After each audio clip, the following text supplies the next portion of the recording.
Not the final result. I probably was expected the way today's game went. The OBR Postgame Show, Jeff Lloyd, Keith Smith here. I think on the offensive side of the ball, I think you probably got everything you were kind of hoping for today. I think in Dillon Gabriel's debut, minus just whatever you want to call what the left tackles were doing combined. I see a bunch of reactions so far on social media. I mean, you put the ball in the best part of your franchise, you put it out the game on your defense. I don't think anybody thought Carson Wentz was going to take the Vikings all the way down the field. Browns end up short in London, 21-17, a game that 100% felt like it should have been something that this team pulled out. I guess, you start here, obviously, with the debut of Dillon Gabriel. And, some things that I had talked about this week, I just thought the offense would be able to play at a little bit of a faster pace. I mean, early on, first drive, that it was, the fake end around, he faked the Judkins, he ran, ended up running it, all of that, as eye candy to the screen and the joke. That's the stuff that, unfortunately, Joe Flacco just doesn't have the speed right now to do it in this day and age. Overall, I think Gabriel handled himself well. Most importantly, 0 turnovers. Even the 2 sacks that he took, certainly the second one, there was a lot of effort, obviously, to try and get positive yardage out of it. Quinshon Judkins, and I think many felt, I know Pete mentioned it this week, I know I mentioned it this week, this was probably going to be the week you were going to get your first 100-yard game out of him. And then, obviously, you equate in, I guess it was about a 45, 50-yard touchdown run that came back.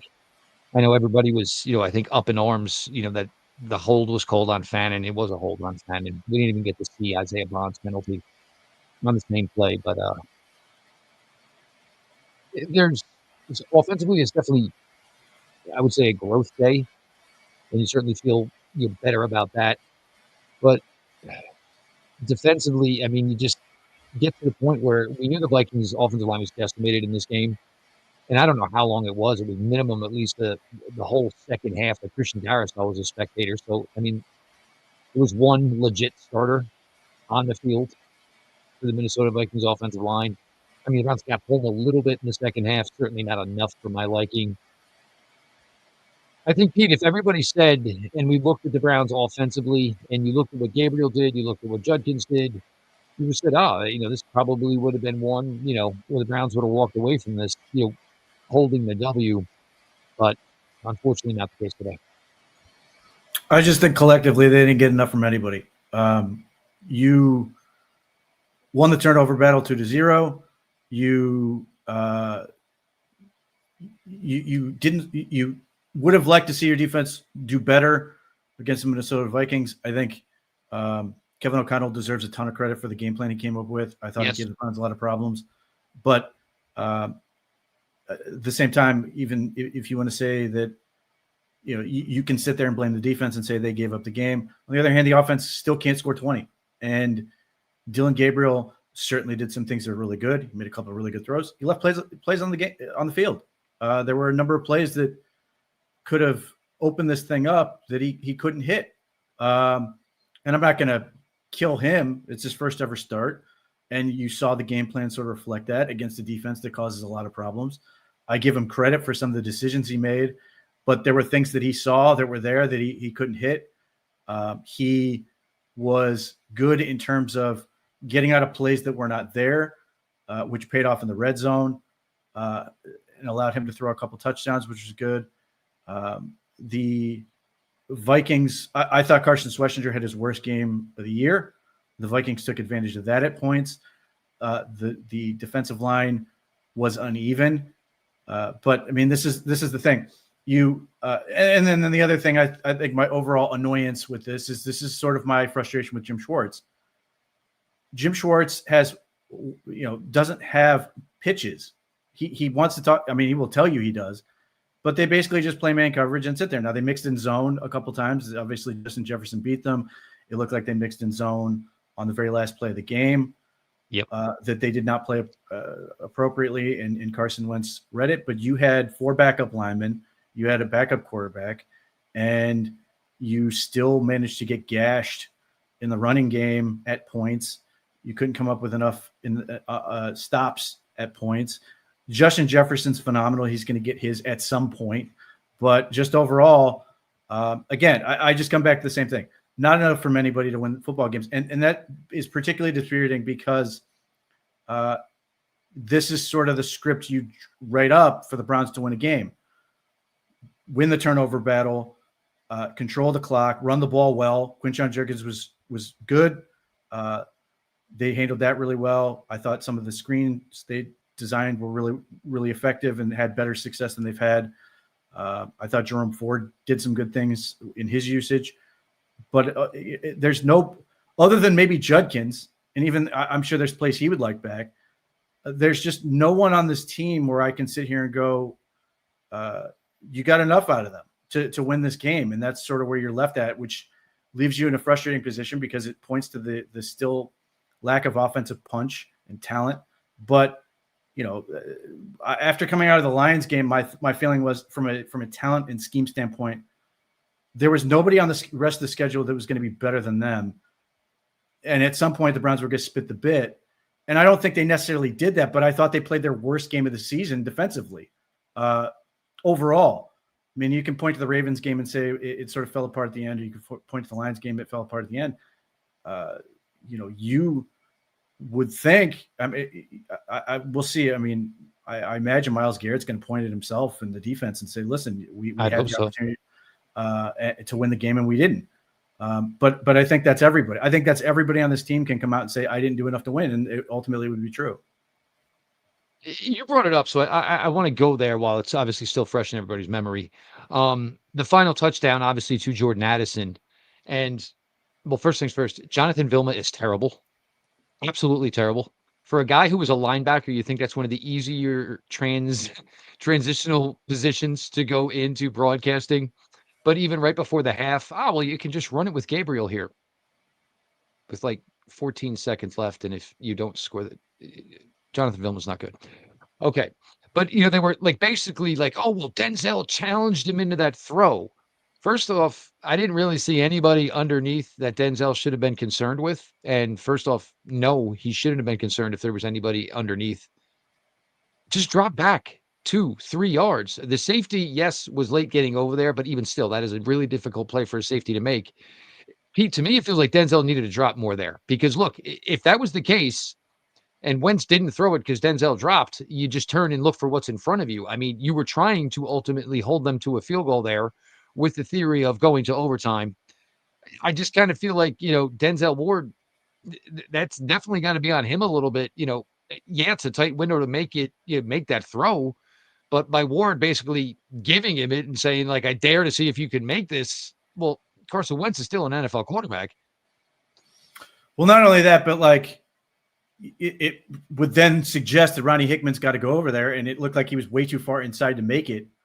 So yeah, I mean, this is sort of the thing is you watch this game and you just see these things where they get little things wrong. I mean, I'm not going to kill Greg Newsome for himself in coverage, but there was one tackle he didn't make because he didn't take outside leverage and he let a guy outside. It's those little details. Or Rex Unahara not being able to stop the ball, just pass it off to somebody else or something. Or don't touch it. It's a touchback. Or don't touch it. The number of just penalties, there are elements to penalties that you get into. Some of it is because you're not good enough, which is a lot of the penalties for KT Leviston. He's not good enough right now. He may never be, but he certainly wasn't today. The number of issues they had in terms of miscues and some of the other things that just hurt them. And Kevin Stefanski said it in the postgame press conference. They were behind the sticks way too much, especially in this, especially in the second half. It was really daunting because, you don't want to you want to trust Dillon Gabriel, but you don't want to put him in a bad situation where he's going to give up the game, or as was the case that Minnesota can drop a stunt where they can easily get to him and sack him as they did.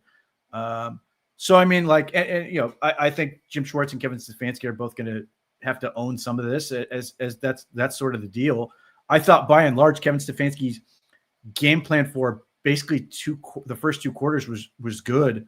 I thought the approach was smart for what they were dealing with to try to get Dillon Gabriel comfortable. I felt like Dillon Gabriel, the ball wasn't coming out of his hand well initially, whether that was nerves or feel or whatever. I thought once they got sort of into the second quarter, I thought it got better and you started seeing him get a little more comfortable, a little more confidence.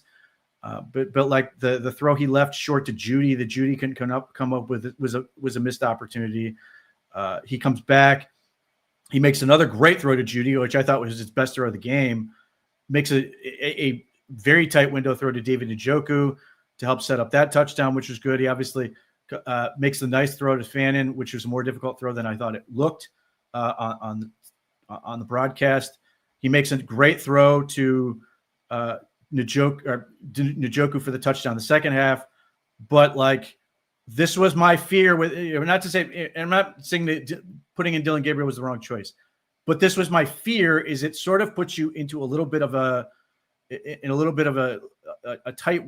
tight operating space in terms of what you can do play calling wise. And then there were plays that they just sort of didn't get enough out of or had penalties, like the big long run by Judkins, which is a big long run because of probably 2 penalties.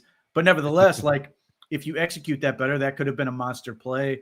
There were just a lot of those little things that they left on the field. And the thing is, like, the Vikings made plenty of mistakes in their own right. Obviously, they turned over the ball twice. They had plenty of their own penalties. They had all those things, but like in the end, they had enough juice to sort of get it across the goal line and win the game. And the Browns just don't have that right this second. And there's a combination of factors. They don't have the offensive line to do it right now. Obviously, they're trying to get Cam Robinson up to speed so he can do that. Jack Conklin was a huge boost to the running game. Thankfully, he was able to play. Not that he was perfect, but certainly a massive upgrade to that side in the running game. It allowed you to use some more Dylan Sampson, though I don't think Dylan Sampson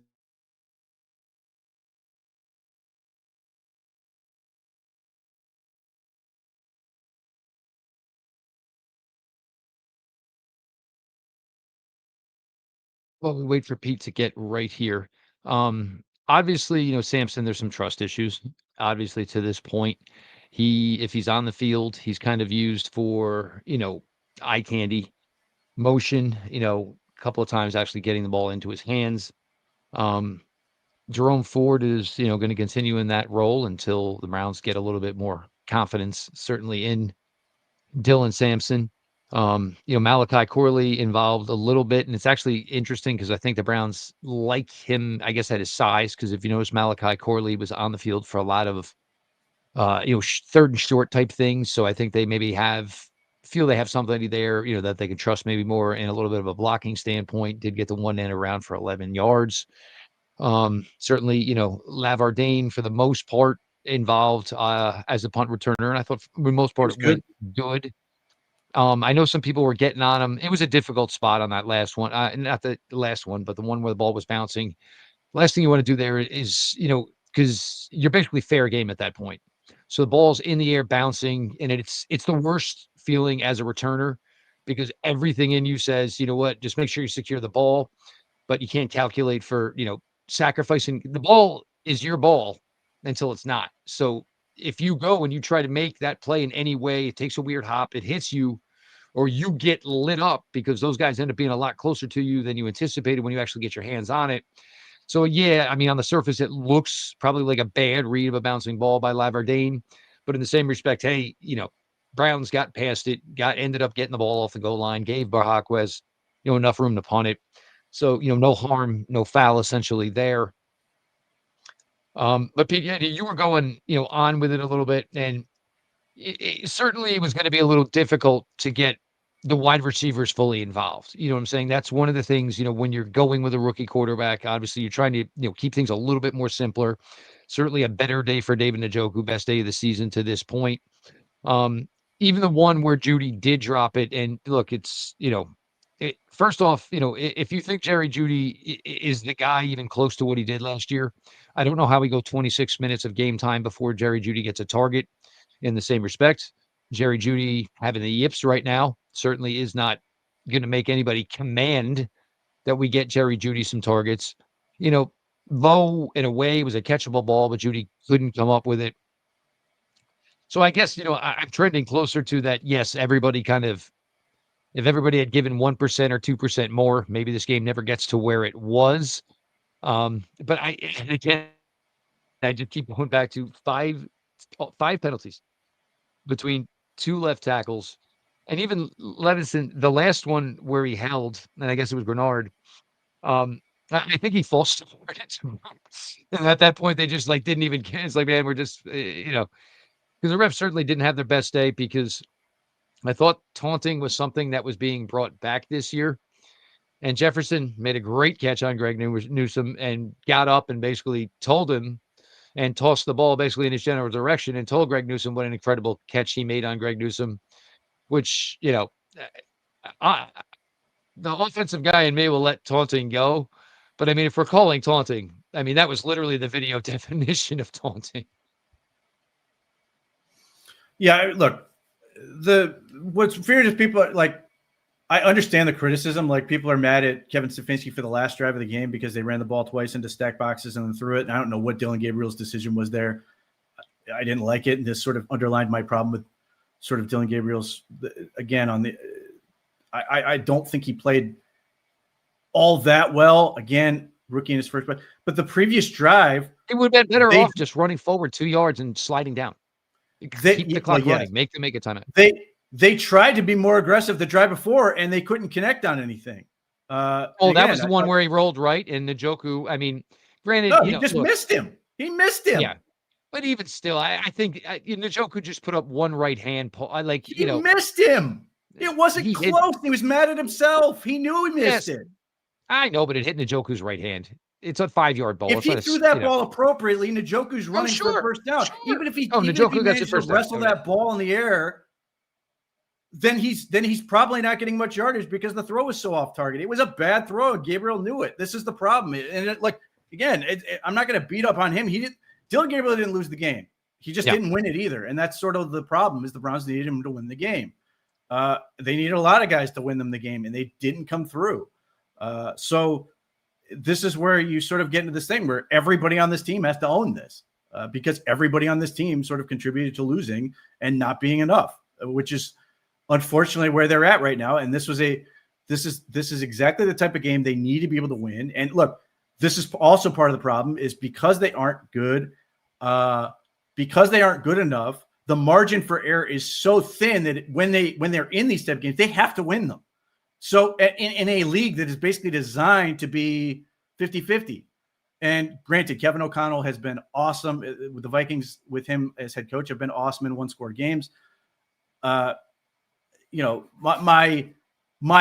sort of, if I had a criticism of the last drive, I just felt like the clock was irrelevant for the Browns anyway. The when they had 3-something left in the game, the Minnesota was using their timeouts.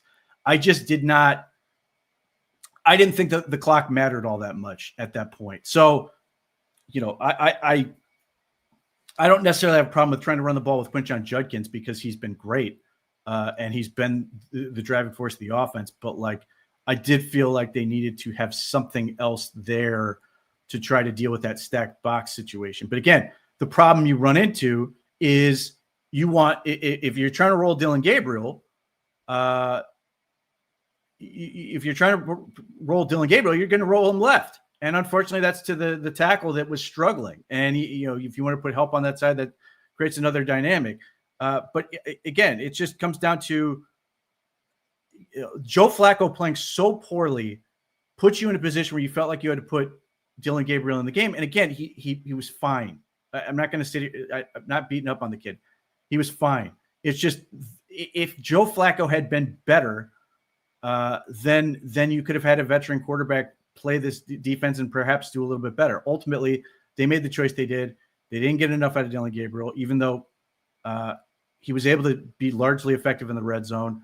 But whether it's play calls, scheme stuff, all of it, yes, you're always going to end up in a position where you can nitpick anything, because that's just the nature of the beast. And Kevin Stefanski, more than anybody, knows that there are play calls he's going to want back. There are things they're going to wish they had done differently. That's just it. But I don't sit here and think he was terrible, because he wasn't. I do think the second half was not as good as the first half. I do think the lack of sort of options the defense has can be problematic and continues to be problematic this season. It was a problem against the Ravens. It was a problem against the Lions. It's a problem this week against the Vikings. The Browns defense can be incredibly overbearing and difficult to deal with. But when you're able to survive long enough against them, you find issues. And ultimately, the play that sort of gets forgotten is the Cam Akers touchdown pass, which just is a complete and total bust by everybody. So like that didn't help either. Like there are just too many things they did wrong. They have too much. They have to get right every game just to be an opportunity, just to have an opportunity to win. I can only hope that coming out of this, Dillon Gabriel is going to get better because he's going to have more comfort. I can only hope that there are a number of players that the Browns are going to get more comfortable with. I can only hope that Cam Robinson's going to be able to get in there and be more comfortable. They did try to rotate them at least once. Cam Robinson immediately comes in and gets called for a false start and then illegal formation for lining too far in the backfield.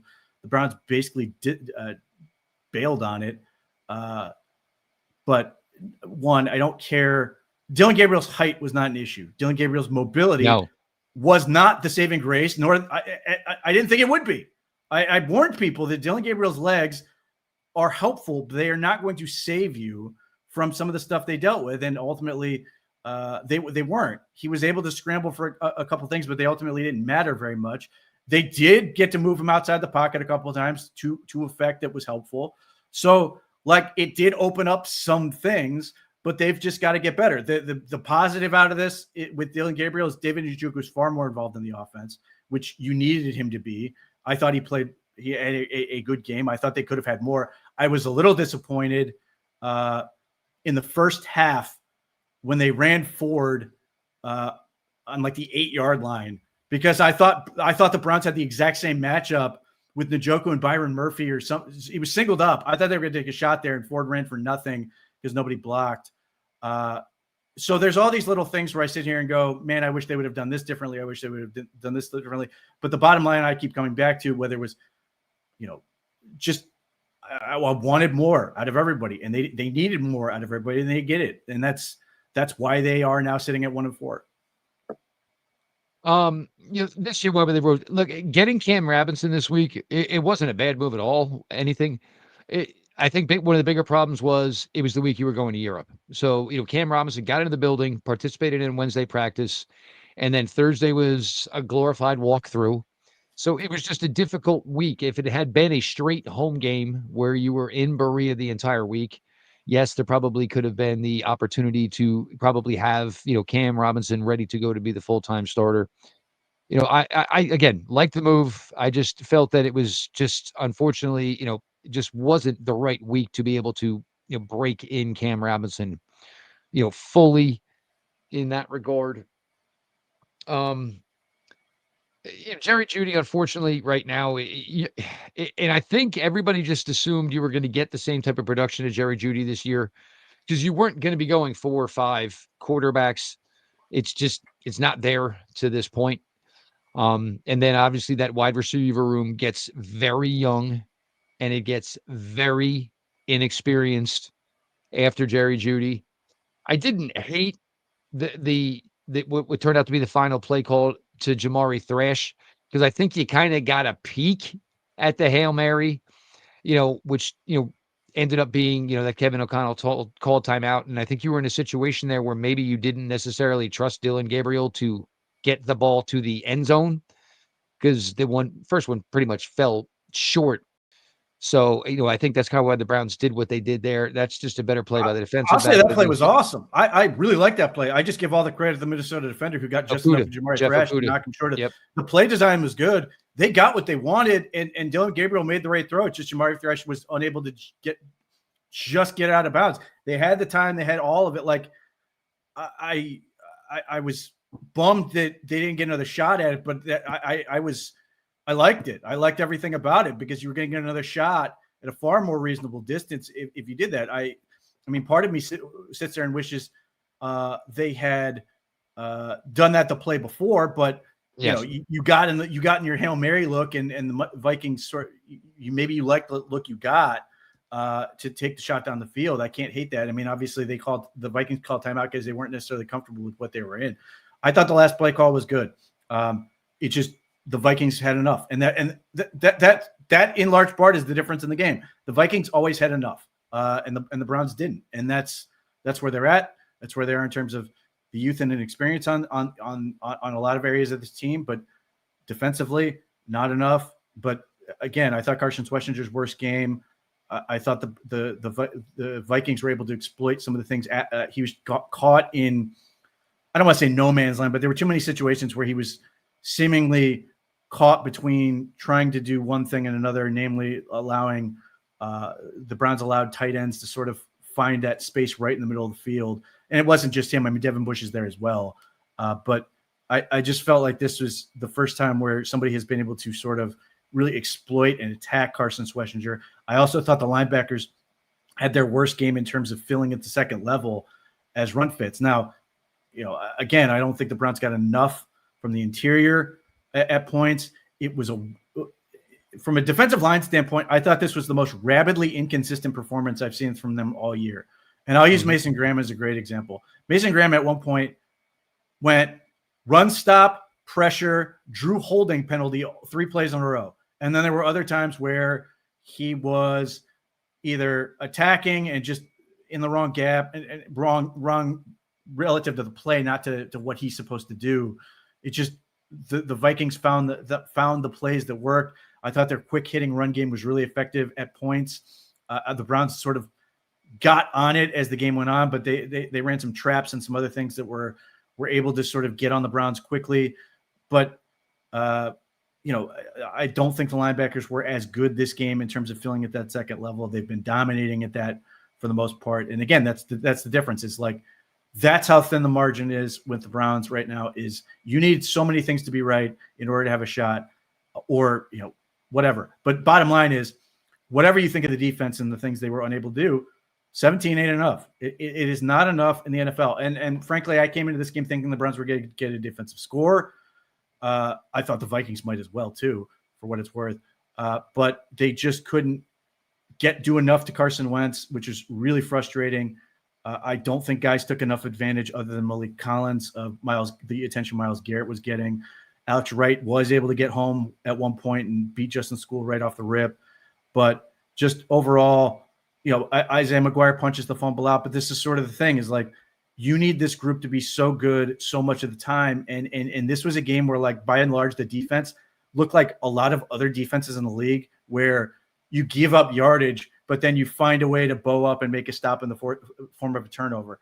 The other thing that's going to drive Jim Schwartz continuously crazy with this team, red zone efficiency on defense. It is not – they do not hold many teams to field goals.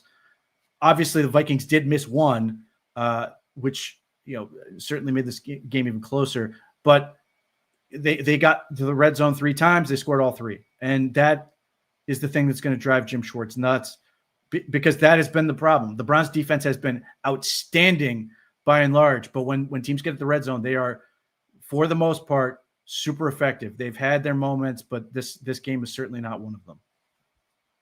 And back to Schlesinger, because I think for me, this was the first game, and it seemed like Quinshon Judkins was kind of guessing a little bit, as opposed to just truly reading and reacting. Because there were times like it seemed like he was, committing, his motion to the right, and instead of just the true read and reaction, which is what everybody has grown to appreciate of his game, and then kind of just basically taking himself out of the hole, and Carson Wentz, getting him out of the hole and basically throwing in as his momentum was going away, and then Carson Wentz working in right behind him. You certainly had some advantages if you were the Browns, for whatever the reason was. Maybe Jordan Addison, we'll say, has his time confused as he's over there in Europe, didn't play in the first quarter. There were certainly times within this game I was wondering just exactly why Minnesota traded for Adam Thielen, because if he's your 4, I don't know necessarily what you brought him back for. Maybe that's more of, working with McCarthy when he gets back. And I think that's the thing that's going to pain you the most today, about this loss is that, whatever this version of Carson Wentz is, that was the one that ultimately beat you. And, if you're coming into this, and all the accolades this defense has gotten, thus far to this point, number one defense, deepest, too deep defensive line in all of the league. And, if you're going to get, a tired old veteran quarterback, this shouldn't have been this. Granted, yes, more than 17 points is a necessity, and that seems to be like the benchmark for this offense to this point. So, I mean, you can relate it to whatever other weeks you want to relate it to. There's been weeks they scored 17, and obviously it certainly hasn't been enough in those weeks.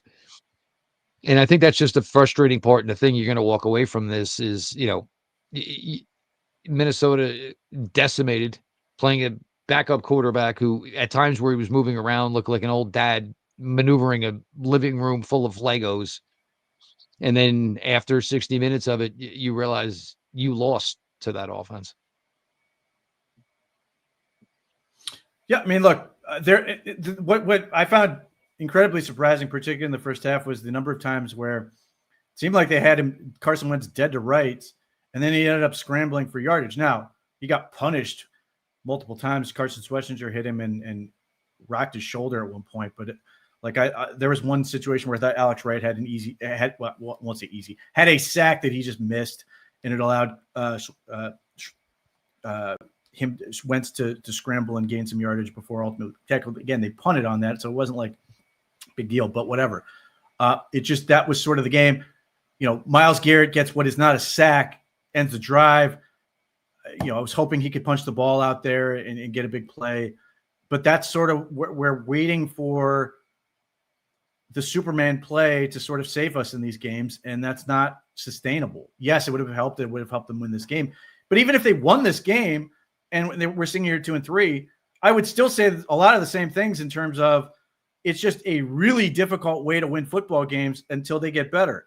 And we are seeing growth from certain players, but as teams get sort of accustomed to some of these guys, like Isaiah Bond didn't do a whole lot in this game. He's a rookie, whatever, but that is a guy they're increasingly growing to rely upon.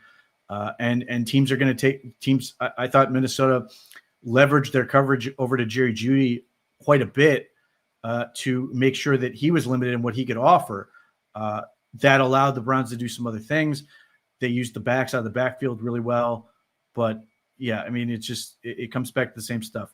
They need more.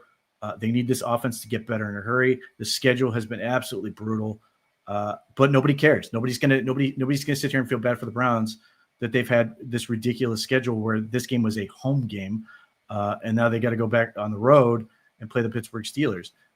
Winnable football game, far more winnable than last week, seemingly more winnable than the game against the Green Bay Packers, and they didn't do enough. This is one where it felt like you had every opportunity to win this game, could have closed it out. Multiple drives in the second half where you were up and you just couldn't close it. You couldn't do enough to close it. And from that standpoint, I do feel like the Browns, even though I think the defense has to own their share of the blame for this, I do feel like the Browns put too much on the defense in the end. And the biggest weakness the Browns defense has is overexposure. The longer teams get to look at it, the more teams get to figure stuff out. They come up with something, they scheme, whatever. They did that on the 3rd and 4 play where they motion around and Miles Hardman makes the tackle on Jordan Addison. That stuff was killer. And to Buck's point, using the last time out was completely irrelevant. It had no effect on the game. There were still well over 3 minutes left in the game, and if they didn't, the Browns just wouldn't have had the 20-some seconds to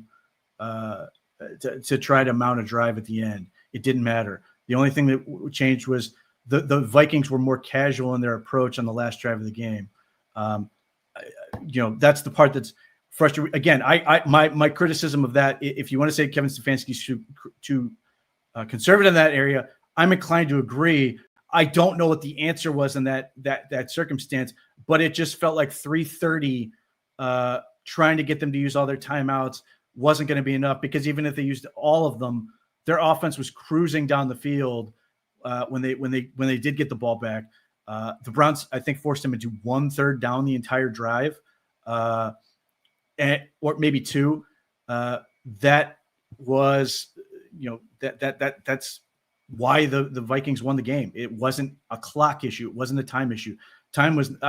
I was sitting there thinking the entire time to the broadcast kept talking about the clock. I was never concerned with the clock.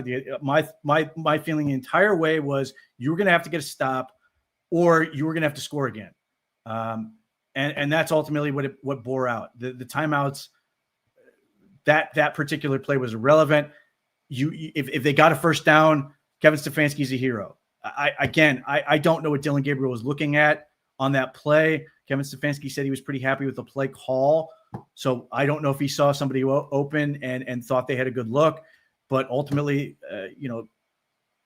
Dillon Gabriel, to his credit at points, had a reasonable clock in his head on when the ball needed to be out.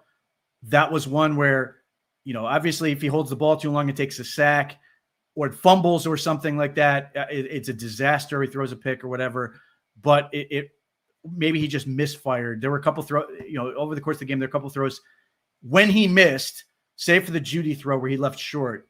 Most of his misses were high. So I don't know if he just missed it or whatever, but either way, that part of it did not matter. Even though I appreciate the super chat, I just too much time at that point. I think if anything, the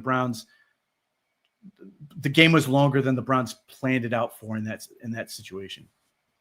I also think, though, the reason that the timeouts were being burned, and especially on defense, was I think they wanted to stick with their top pass rushers. I think they didn't want to substitute Malik Collins out. I think they didn't want to substitute Myles Garrett out. So I think that's why they were, in essence, calling those timeouts. They wanted to keep, obviously, the top pass rushers on the field. One sack in any of those scenarios certainly could have changed the course of that drive. But to your point, obviously, Minnesota still had, the one timeout left to use later. So it's not like it worked out that way.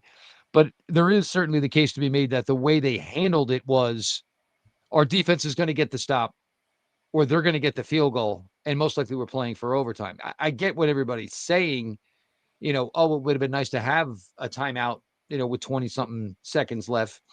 But in the same respect, I don't think anybody thought, Gabriel was going to move around and then be able to drill that, obviously, deep crosser to Isaiah Bond like he did. So, there certainly is the understanding to that. The timeouts, that was the way I took it. The way I took it was they didn't want to get Myles Garrett off the field. And if you even saw at one point, Schlesinger was waving the defense closer to the sidelines, and Myles Garrett and Malik Collins basically both just stood on a knee right where they were. Like, there is nothing this coaching staff is going to tell us right now that is going to change what my assignment is. So if I'm trying to get my rest, I'm not going to run over to the sideline. I'm going to stay right where I'm at. I'm going to do everything I can to get the rest I think I need. Look, in that scenario on the third down, yeah, Gabriel ripped it high and threw it out of bounds. But and I see people, and I saw it on social media talking in regards to Joe Flacco. Guys, stop. I mean, Joe was turning the ball over a large amount. Let's not, try to go rewrite that now. There was a large amount of turnovers. That is one thing the Browns 100% corrected today. It certainly didn't turn out to be enough, obviously, to affect the overall outcome. But that is, one thing they were able to do to this point. Pete, I think this is something, and I think everybody got so excited in the preseason, certainly because Quinshon Judkins, unfortunately, was not around, and Travion Henderson was tearing it up. But, and certainly don't want to make this, one versus the other. But Judkins is a damn fine back. And whatever the Browns fell in love with, and then whatever the Browns thought he was going to bring to this team, yes, in a class full of 1,000 great running backs, it seemed like the Browns found one, identified one that they truly felt would work within their system. And I guess it's about 337 yards through 4 games to this point for Quinshon Judkins. You can see that he's going to be the guy. Certainly Sampson's going to have a role here somewhere, in the next few years. But, they went and identified who they felt, because there were a lot of guys they could have went with at 36. But obviously Quinshon Judkins was somebody they felt strongly about. and it certainly looks like it fits to this point. Yeah, it looks like you picked up Sonny Michel again. That has to hurt.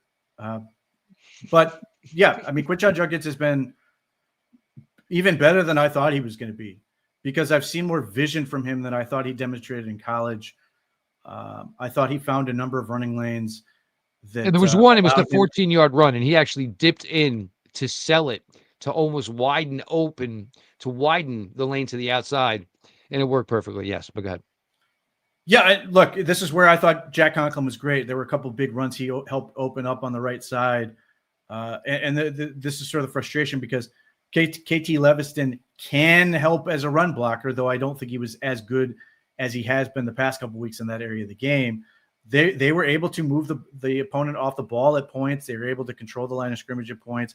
The Browns did what I thought they would do, where they got basically 7-man fronts. They put in Aiden Huntington. They just said, we're doing this, try and stop us. And at points, they were able to just trample the Vikings defense. And then Judkins not only got what was blocked for him at times, but found more and also punished them. We saw that him punish tacklers and maximize runs for extra yardage. There were a couple of plays where he was able to, when Byron Murphy went low on him, he was able to sort of get super low himself and find his way to the first down. There was only one play, 3rd and 1 in their own end of the field, where Quinshon Judkins got knocked short and wasn't able to gain anything. Now, that was also the punt that then led to the second punch out, but nevertheless, that becomes sort of the issue where he can't be everything all the time. He's not going to be perfect. To Buck's point, I thought the Browns might take more shots down the field. I thought they might use more max protection to try to do that. But ultimately, I didn't have a problem with what they did. I'd like them to take more shots down the field, but I see the blocking. I saw what they were getting out of KT Leviston at points, and it was just awful. I'm hoping that they can get to that point where they can let Gabriel do more down the field. Again, I thought there were some ebbs and flows to Dillon Gabriel's play. I thought he came out early and was a little bit nervous, even though he was effective, because I thought the scheme did a really good job of taking care of him and putting him in position where he didn't put the ball in harm's way and was able to get some easy completions. And then, especially in the second quarter, I thought he started ramping it up, and he did throw a couple balls, not deep or anything, but took some shots that I felt like he was getting more comfortable, and the game plan was loosening up a little bit, which ended up with the field goal. Would have been nice to get a touchdown there, but it was good to get points and go into the half of the lead. But yes, I mean, at some point, they're going to have to find a way to get this thing going, and it starts with being able to pass protect effectively. They have to be able to trust that they can do it. They have to trust that Dillon Gabriel can make the throws. At times, I felt like on the throw to Jerry Jeudy and the throw to David Njoku that was sort of in the corner, I thought the ball came out of his hand really well. There were a couple times where he was throwing outside the hashes where I felt he was throwing super hard and the ball was not coming out of his hand well. And it looked like he was, I don't want to say overthrowing, but it just looked like he was fighting the ball a little bit, and the ball was not accelerating the way I think he's accustomed to, because Dillon Gabriel has a pretty good arm. Like it's hard to see it at times, and people don't give him a whole lot of credit because he's short, but he does have a good arm. Now, the other problem with wanting to throw deep with Dillon Gabriel is he's got to be able to see it. And that's not a shot at his height. That is a shot at passing lanes. And KT Leviston at points, it seemed like he was, I sort of made this point on the one pressure he gave up. He was over prioritizing an inside gap and then not getting out fast enough to the outside.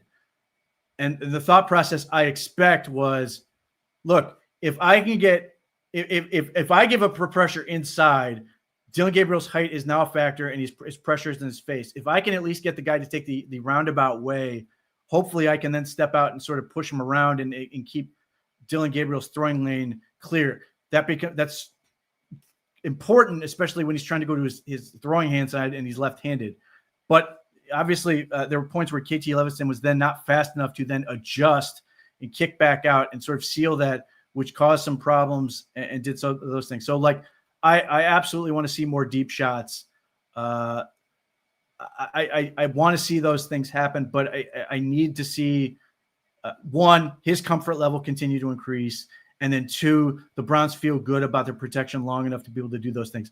Minnesota, this is why I was very worried about putting a rookie in against the Minnesota Vikings. They do so many things that just cause lots of question marks in your head in terms of what they're doing on a given play, showing a ton of guys at the line of scrimmage, and then dropping guys out. You know, the amount of different pressure looks, the stunts, the things that Brian Flores does well in terms of disguising is better than anyone in the league right now. And to his credit, short of one ball that Josh Metellus kind of got his hands on, I thought Dillon Gabriel did a good job of keeping the ball out of harm's way and not making a bunch of risky, he didn't make risky throws. I thought he did well in that regard. It just, they needed more from him. They need more from everybody. And that's sort of the thing that I keep coming back to is just, they needed more guys. And, they need more from Kevin Stefanski. They need more from Jim Schwartz. They need more from those units. And they didn't get enough. And that's why they sit 1-4. Look, there is nobody that will scream for more vertical shots from the Cleveland Browns offense than me. But in this instance today with Dillon Gabriel's first start, sometimes the deep shots, and when taking them, you live with a possibility that it could cause a turnover. You didn't want to do that, obviously, to Dillon Gabriel in his first start.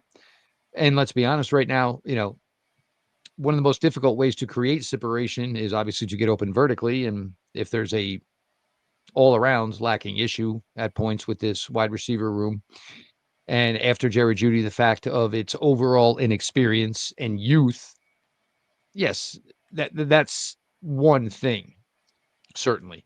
Look, Pete and I had these discussions the last two post-game shows. He was fine leaving Joe out there for the sake of basically keeping everything in line. I think for the most part, like the penalties weren't necessarily ones where they were going to be quarterback controlled. I don't think whether or not Joe Flacco was out there or not was not going to prevent KT Levinson or Cam Robinson from just obviously not knowing what the hell was going on, if we're going to keep it very simple. So making the switch inevitably, in my opinion, didn't necessarily, cause any more harm, any more damage. And, at this point, I'm ready to see more of what Dillon necessarily has and what Dillon necessarily can bring to this. Because if there is, and look, I get it. And, this is where it does get a little weird, because everybody talked the second the schedule was released about how insanely difficult the Cleveland Browns' first 6 games were. Yes, it could be 2-3. I think everybody felt today certainly could have been a game the Browns could have won. So all of a sudden we could be in this absolute bizarro world where this 6-game stretch that looks so crazy damn difficult could have had the Browns at 3-2 headed to Pittsburgh. Your record is your record. Obviously you wear it. That's what it is. But it does seem weird now that everybody said, oh my God, it is such a difficult, and now that they sit here 1-4, but now that we've actually seen the games, there's people up in arms that the Browns are 1-4, when initially, when everybody saw this beginning of this schedule, everybody's, oh my God, they're dead in the water. There's nothing they're going to be able to do. But by far, one of the absolute, and probably, if not the top storyline of this team right now, Pete, and they had the graphic up, what was it, 1,000 snaps, I guess, going into this game, is just the overall use of this team. And these guys are getting things done. They're, certainly out there playing, some of them above expectation to this point. Some of them, I would say, to expectation. But there is youth everywhere on this team. And it's positive. Like, these kids are going to be foundational pieces for this franchise for the foreseeable future. And for a team that was so starved of draft choices for so many years, and at times, getting some production out of guys in spots where they were drafted that you weren't necessarily counting on, the McGuires of the world, the Wrights of the world. You see where this team is now and understand they're going to basically get to go, hopefully go do another huge grocery shopping haul when April comes. You've got to feel good about that because you're trying to patch it together with veterans, weeding out and then doing the waiting game. And, what veteran late in the summer wanted to come for money, et cetera, et cetera. There's a lot of the replenishment of the youth of this franchise, which is drastically needed. Certainly the wide receiver position room. And this is where it's going to be difficult because you need growth and you need these guys to take the step up. The question is, do you have the overall quarterback play now to see, Isaiah Bond improve, maybe a Malachi Corley, a Jamari Thrash, certainly things the Browns absolutely need. But for the overall part and what is the storyline of this team, they are young and they are deep in their youth and they are good. Yeah, I mean, look, I'm optimistic about the young players on this team. It's just you're balancing that against the fact that you just need them to be good enough to win now, or you need other guys to sort of pick it up, and that's not happening, and that's why they sit here. But yeah, I mean, look, I have my worries about Isaiah Bond, but he's sort of impressed me with his ability to pick up the game as quickly as he has with the Browns, pick up their offense and get in there and contribute. He didn't get an opportunity to do much in this game. They didn't include the receivers a ton, which I don't hate. The Browns have really good tight ends. I want them to use them as much as possible, so I'm not going to get mad at that. I do want them to get Jerry Jeudy involved. And again, another situation, Jerry Jeudy gets a big play and they score. That is why you cannot stop trying to get him the ball. When Jerry Jeudy is involved and does good things, they score touchdowns. But yeah, I mean, and then some of these other guys end up being shots. Malachi Corley is a shot. He's really intriguing as a shot if he can figure out to do these things. But right now, he is, sort of a Cordero Patterson type, which Kevin Stefanski has always seemingly wanted on this team. They put him on the field way more snaps than I thought he'd get, right? Including obviously him getting the jet sweep, which worked. He has more size, as you pointed out. Jamari Thrash, as far as I know, only got the one ball at the end of the game. That's another thing where you're sort of sitting there wondering when this is going to happen. And as you get prepared to sort of play the if you played, going into the Pittsburgh Steelers, are they going to still be sort of in this zone where they're worried about doing that, and it's going to be more the same, to be determined. Hopefully they continue to get better. Obviously, Fannin is fantastic. Another game where he catches the ball short of the sticks, fights for the first down, and extends the drive. Continues to be active in the running game. They continue to use him sort of as an insert at points, as well as his fullback sort of duties that open some things up for them, and has just sort of allowed Quinshon Judkins to show off his vision. And, I thought, again, Mason Graham rapidly inconsistent in this game. Had one great series, but overall, I thought all the defensive tackles not named Malik Collins, and even Malik Collins was basically just as a pass rusher, were sort of exploited in this game to a point. And it's absolutely inexcusable. Absolutely inexcusable. I don't think any of those guys played all that well. And again, I've mentioned the linebackers. I don't think they were good. And I say that even though I think Carson Swisher is a phenomenal rookie and a great player. It's just at some point he was going to have a game where you're sitting there, not saying he's bad by any stretch, but just not good enough for them to win. So Miles Harden, I continue to be, cautiously optimistic that he can be the answer at that slot corner position in his second year. He competes. He puts guys on the ground.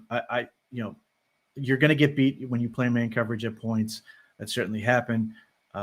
So the amount of guys on this team, Aiden Huntington, I include him in the group of defensive tackles that was not overly inspiring in this game, though he did help as a fullback in some of that stuff. And then, KT Levinson's the thing where I sort of I am simultaneously incredibly frustrated because he's struggling.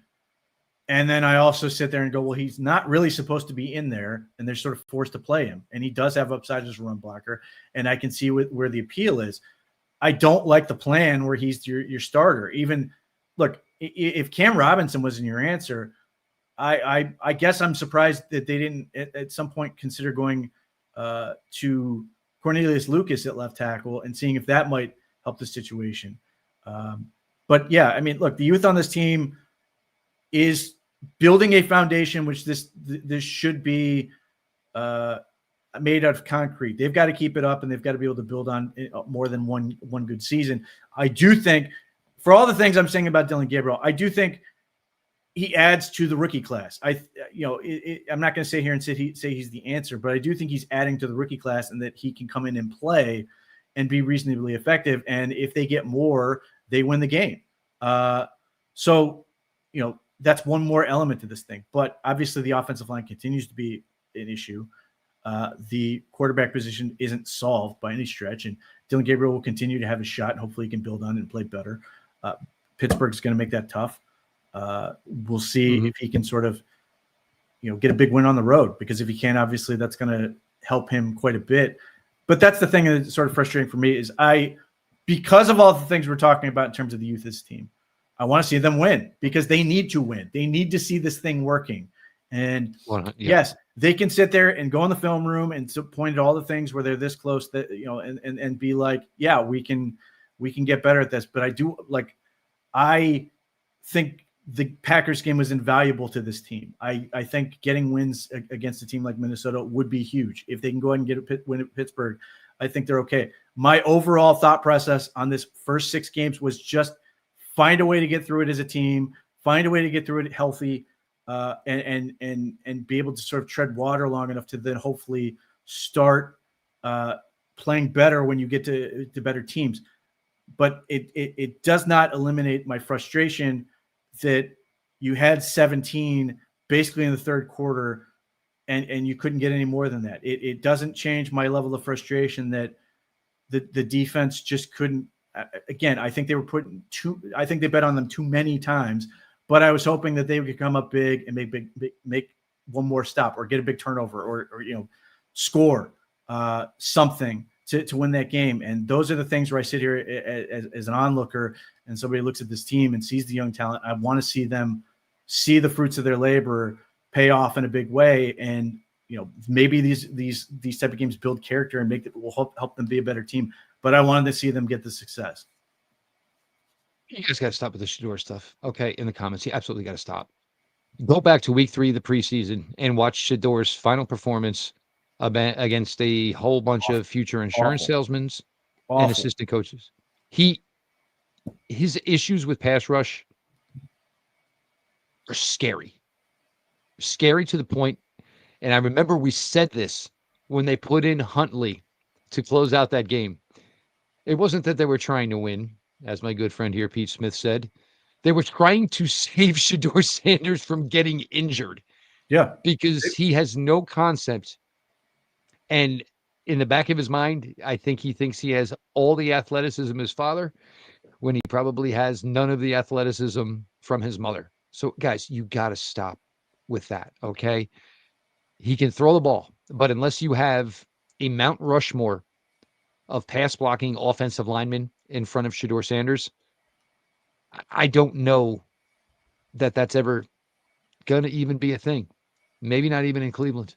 Because if Dillon Gabriel can go out there like he did today, I think the Browns will run out the rest of the season with Dillon Gabriel. And then obviously we all know that this is going to be revisited during this offseason.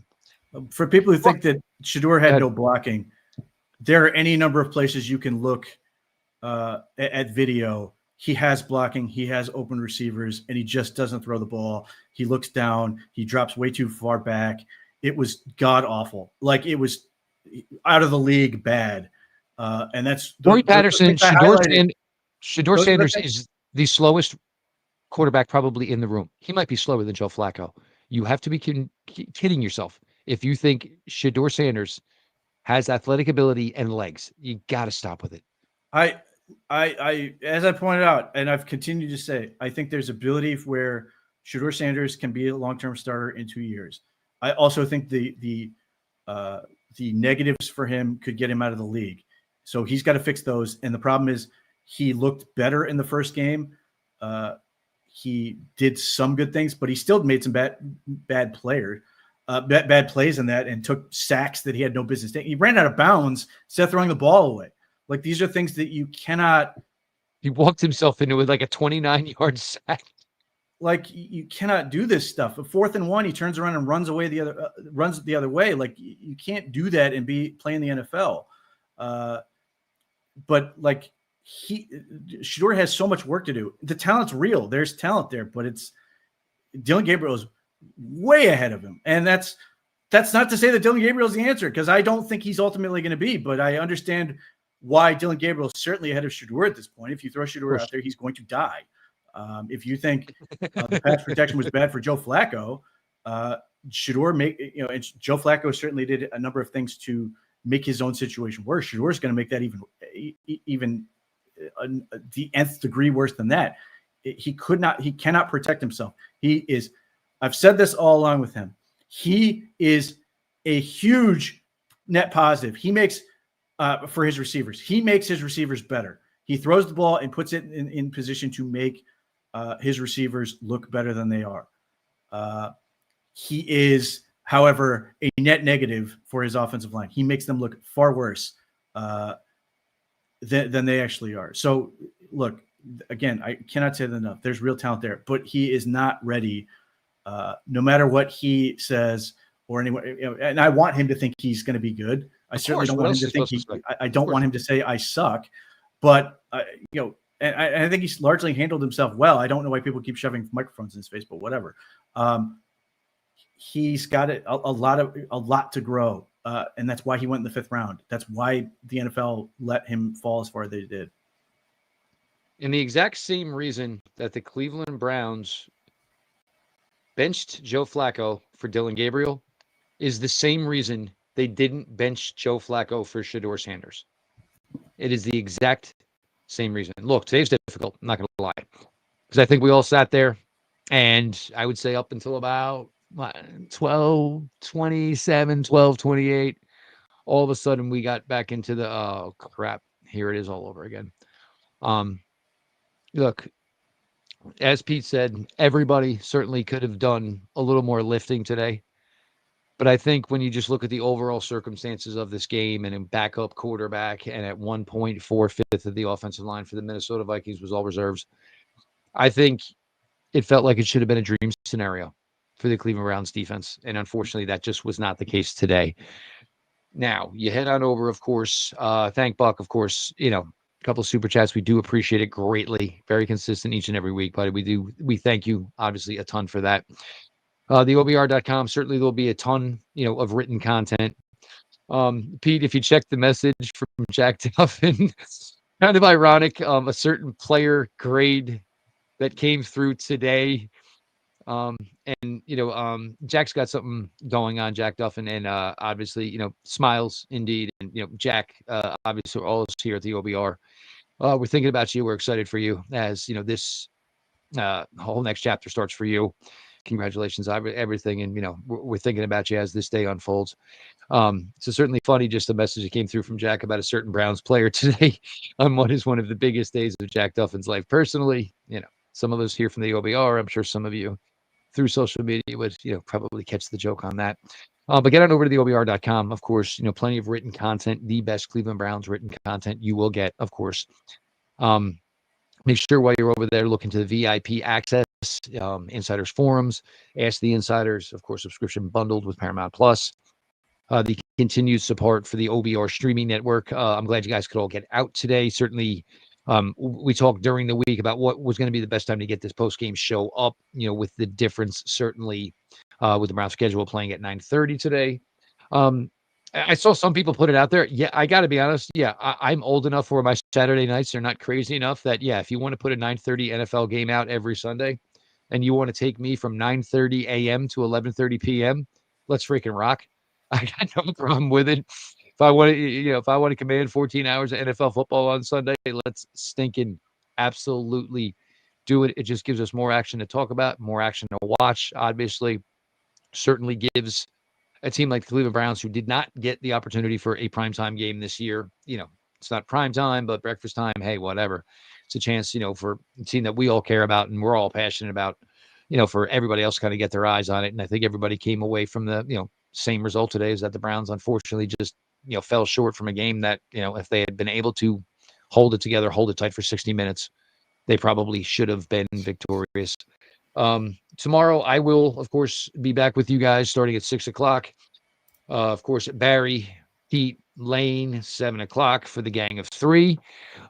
As always, the support for everything we do here. Look, none of this, and again, for the millionth time, if you guys don't come out to read, if you guys don't come out to watch, then what we do obviously kind of remains, frivolous. So for all of you that, continue to give the support here that you do, we could not be more thankful. Tough day for the Brownies. Many a losses where you just go into these games and you kind of know what the outcome is. But I think for most of us, we felt the Browns had a really, really good shot today, and unfortunately, inevitably fell just a tad bit short. So, certainly head on over to the site, for the written content. We will be back more, of course, on the OBR streaming network tomorrow beginning at 6:00. Again, thanks for everybody. Some good from today, certainly some bad from today, and we will talk to y'all soon.